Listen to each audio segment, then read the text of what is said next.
வணக்கம். இப்போ நிறைய பேர் வந்து இந்த கேண்டில் ஸ்டிக்ஸை கொஞ்சம் புதுசாக யூஸ் பண்ணிகிட்ருக்கிறீங்க அண்டு எக்ஸிஸ்டிங்காக நீங்கள் வந்து யூஸ் பண்ணிகிட்ருக்கிறீங்க. இப்போ இந்த நிறைய பேர்த்துக்கு வந்து அந்த சப்போர்ட் அண்ட் ரெசிஸ்டன்ஸ் வந்து ஒரு சின்ன ஒரு டவுட்டு. இப்போ இந்த சப்போர்ட் அண்ட் ரெசிஸ்டன்ஸுக்கு வந்து நான் சில இண்டிகேட்டர்ஸ் வந்து யூஸ் பண்ணுங்கள் அப்படின்னு சொல்லிட்டு நான் ஒரு 2-3 வீடியோ போட்டிருப்பேன்.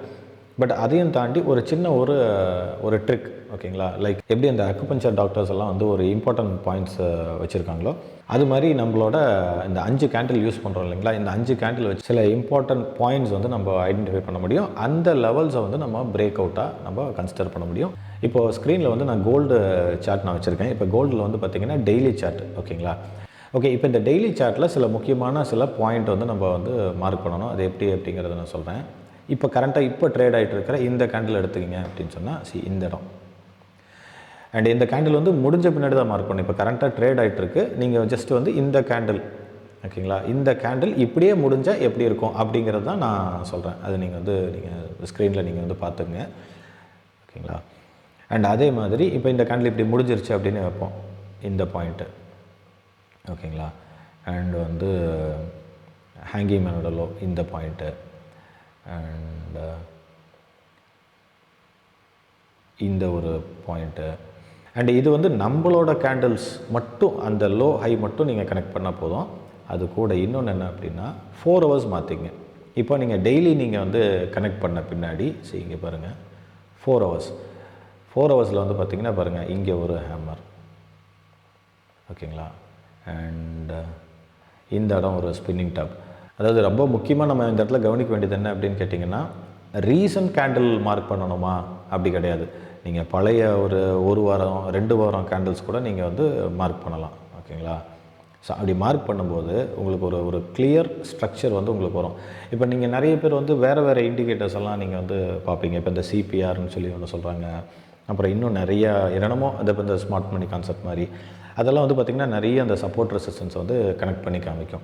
கிட்டத்தட்ட வந்து பார்த்திங்கன்னா இப்போ நீங்கள் கனெக்ட் பண்ணதுக்கப்புறம் நீங்கள் என்னென்ன ஸ்ட்ராட்டஜிஸ் யூஸ் பண்ணுறீங்களோ இதையும் கம்பேர் பண்ணி பாருங்கள். அப்படி நீங்கள் கம்பேர் பண்ணி பார்க்கும்போது ப்ரீவியஸ் ஹிஸ்ட்ரி பார்க்குறீங்க அப்படிங்கிறது தாண்டி இப்போ கரண்ட்டாக ட்ரேட் ஆகிட்டு இருக்கு இல்லைங்களா, இந்த இடத்துலேருந்து அடுத்த ஒரு நாள் ஒரு வாரம் எப்படி இருக்கும், இது நீங்கள் வந்து ப்ராக்டிஸ் பண்ணி பாருங்கள். இது உங்களுக்கு வந்து ஒரு பெரிய ஒரு ரிசல்ட் கொடுக்கும். அதாவதுங்க, இப்போ நீங்கள் வந்து ஒரு பிவோட்டை எடுக்கிறீங்க அப்படின்னா அது வந்து மொத்தமாக கால்குலேட் பண்ணி காட்டும், ஒரு தோராயமான ஒரு கணக்கு காட்டும்.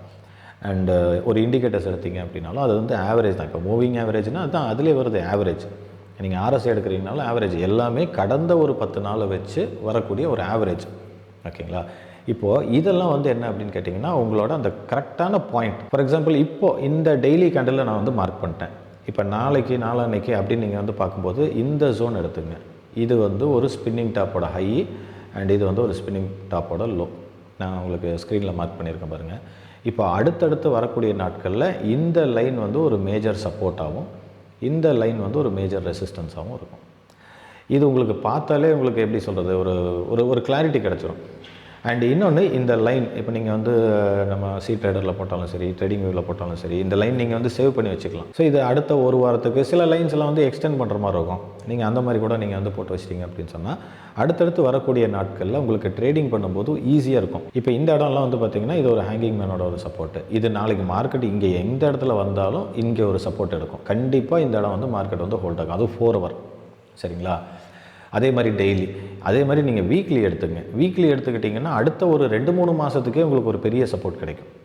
இப்போ நீங்கள் வீக்லி எடுத்தீங்க அப்படின்னு சொன்னால் இப்போ இந்த வீக்லி, ஆனால் இன்னொன்று என்னென்னா, நீங்கள் வீக்லி மாற்றுறீங்க டெய்லி மாற்றுறீங்கன்னா இந்த லைன் கனெக்ட் பண்ணும்போது அந்தந்த லைனுக்கு ஒரு கலர் வச்சுக்கோங்க.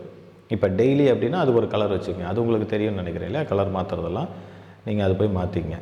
ஏன் அப்படின்னா எல்லாமே ப்ளூ லைனில் வச்சுட்டோன்னு வச்சுக்கோங்களேன், அல்லது ஒரு ஒயிட் லைனோ இல்லை எல்லோவோ வச்சுட்டிங்கன்னா உங்களுக்கு ஒரு கன்ஃபியூஸ் ஆகும். இந்த இடம் பாருங்கள், இது வந்து நம்ம கனெக்ட் பண்ணோம். இந்த லைன் நான் சொல்கிறது இது வந்து ஒரு 4 ஹவரில் வந்தது அப்படின்னு சொல்லிட்டு. ஆனால் இது பழைய ஒரு 2-3 வாரத்தோட வீக்லி ஹை இல்லையா. நம்ம வந்து 4 ஹவரில் நம்ம வந்து கனெக்ட் பண்ணுறோம். ஆனால் இந்த பாயிண்ட் எடுங்க, இந்த பாயிண்ட்டு பழைய வீக்கோட ஸ்பின்னிங் டாப். அப்போ நீங்கள் வந்து பாருங்கள், அந்த ரெசிஸ்டன்ஸு என்ன இருக்குது, சப்போர்ட்டாக ஒர்க் ஆகிருக்கு.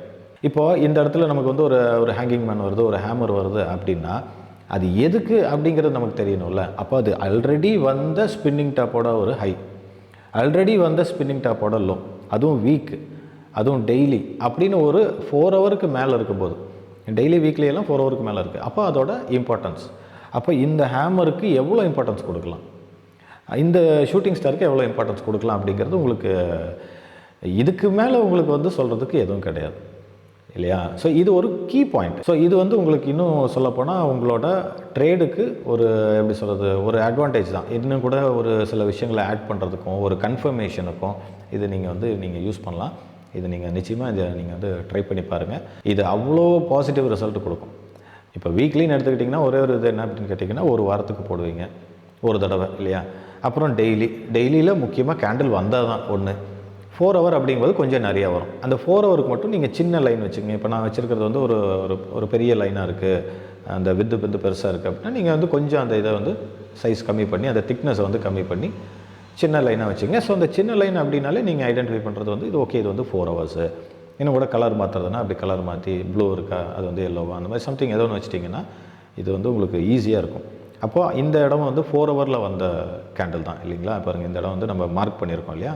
ஸோ இது வந்து 4 ஹவரில் வந்த ஒரு பாயிண்ட். ஸோ இதுவே நமக்கு போதுமே, நமக்கு ஒரு பெரிய ஒரு ரிசல்ட் இது கொடுத்தது இல்லைங்களா? ஸோ இதான் இந்த ஒரு விஷயம் தான் இந்த வீடியோவில் நான் சொல்லணும் அப்படின்னு நினச்சேன். இதை வந்து ட்ரை பண்ணி பாருங்கள். ட்ரை பண்ணி பார்த்துட்டு உங்களோட ஃபீட்பேக் என்ன அப்படிங்கிறத கமெண்ட்டில் சொல்லுங்கள். நன்றி, வணக்கம்.